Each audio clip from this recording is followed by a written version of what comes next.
Good morning, চলে এলাম নতুন একটি ব্লগ নিয়ে। আজ হচ্ছে শুক্রবার, কদিন ধরেই তো পুজো দেওয়া বন্ধ। আজ কিন্তু পুজো দেওয়া যাবে, তাও সকাল 9:30টার পরে। এদিকে দেখো গাছে কত ফুল ফুটে আছে, কি আর বলবো তোমাদের। ফুল দেখে সবসময় শুধু মনে হয় কখন পুজো দেবো, কখন পুজো দেবো।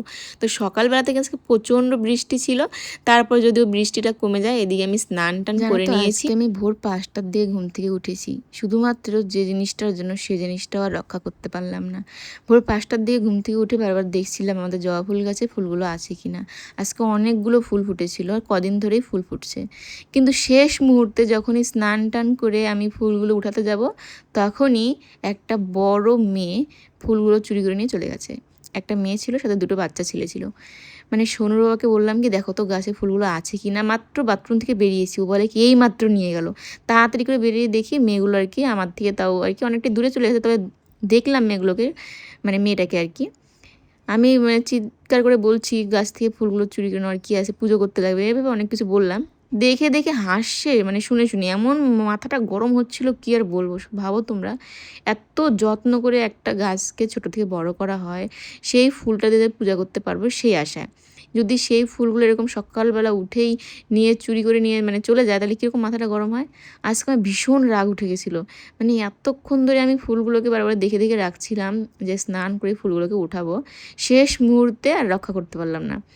এরকম মাঝে মধ্যেই হয়, তবে আজকে একটু বেশি আমার রাগ উঠে গেছে, কারণ এতগুলো ফুল ছিল, না হলো 10টার মতো জবা ফুল ছিল জানো। শেষে শুধু দুটো ফুল ভেতরের দিকে ছিল, ওই দুটো ফুল পেয়েছি। কীরকম মাথাটা গরম হয় বলো। প্রথমে দেখলাম যে একটাও নেই, তারপরে খুঁজে দেখলাম আর কি নিচের দিকে ছিল, তো দুটোই জেনেছি। সত্যি ভীষণ খারাপ লাগছে আমার আজকে, যে সবাই এতদিন ধরে পুজো করা মানে বন্ধ ছিল, আজকে ভালো মতো ঠাকুরকে একটু পুজো টুজো দেবে সবাই, এভাবে মানে ফুলগুলো মানে চুরি করে নেওয়ার কোনো মানে হয় তোমরাই বলো। এটা যে কী ভাবে বাড়িতে একটা গাছ লাগাতে পারে না, যত্ন করে গাছ থেকে ফুল ফোটাতে পারে না, আর অন্যের গাছে ফুল চুরি করে নিয়ে চলে যায়। এত সকাল সকাল আজকে মাথাটা গরম হয়ে গেছে সে বলার বাইরে। মনটা ভীষণ খারাপ ছিল এর জন্য। তো এদিকে ঠাকুর ঘরে যা ছিল আর কি সব বের করে দিয়েছি, এখন ধোয়া ধোয়া জিনিসগুলো সব বিছিয়ে দিচ্ছি ঠাকুরের আসনে। আর এদিকে আমার যে রাধা গোবিন্দর ওখানটায় দেখো, ওখানটাও আজকে পাল্টিয়ে দিলাম আর কি। মা রাধা গোবিন্দের ফটোর নিচে যে কাপড়টা ছিল এটা ধোয়াই, নতুন আর কি, ইউজ করা হয়নি, কিন্তু কাপড় থেকে কাটার পরেই আমি এগুলো রেখে দিয়েছি ঠাকুর ঘরের জন্য। তো মার্কেট যাবো ভাবি ভাবি, কিন্তু হয় না, ঠাকুরের জন্য করে জিনিস আনতে লাগবে। তো আজকে পুজো দিচ্ছি হচ্ছে আম দুধ কলা দিয়ে। আর এখানে রেখে দিয়েছি, ওটা পাশের বাড়িতে পুজো দিতে যাব। আর এখানে সমস্ত কিছু কিন্তু রেডি করে নিয়েছি, এখন শুধু পুজোটা করবো। পুজো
বাড়ির ভেতরে যে দুটো গাছ আছে টপের মধ্যে, সেখান থেকে কিন্তু এতগুলো ফুল পেয়েছি।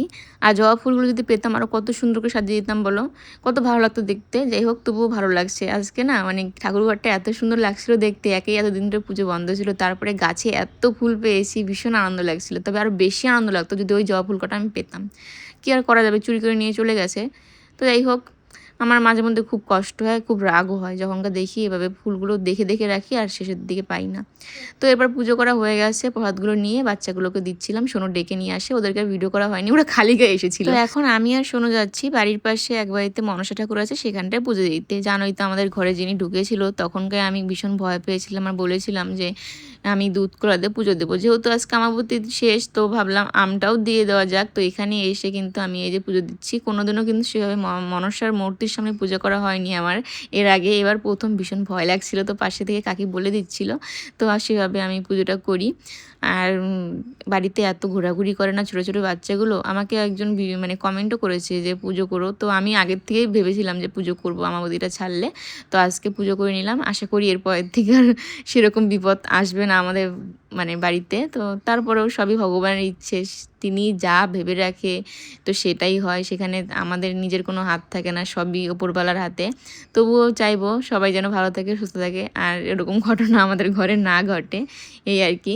তো পুজো টুজো করে আস্তে আস্তে দেখি 12:30টার মতো বেজে গেছে, প্রচণ্ড খিদে পাচ্ছিলো। এদিকে আমার বরমাসাই তাও অনেকটা কাজে হেল্প করে দিয়ে গেছে, এগুলো সব করে রেখেছে, আমি শুধু পটলটা কেটে এখন ভেজে নিচ্ছি। যতটা হেল্প করেছে তার থেকে বেশি কাজও বাড়িয়ে দিয়েছে। এদিকে দেখবে বেসিনে কতগুলো থালা বাসন আছে, এই দেখো, আর এই দেখো আমার অবস্থা। ঠাকুরের যে জামা কাপড়গুলো ছিল সেগুলো তো ধোয়া হয়নি, তো ওগুলো ধুয়ে টুয়ে এখন এলাম। রান্নাবান্না তো শেষ, এখন খাবো। প্রচণ্ড পরিমাণে খিদে পেয়ে গেছে, সোনু দিয়ে ঘুমাচ্ছে খাওয়া দাওয়া করে।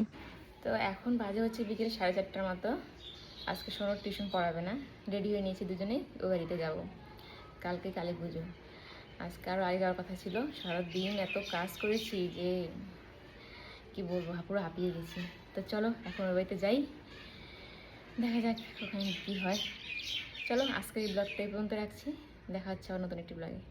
সে ভালো থেকো, সুস্থ থেকো, আর সাবস্ক্রাইব করে দিও নতুন নতুন ব্লগ দেখার জন্য।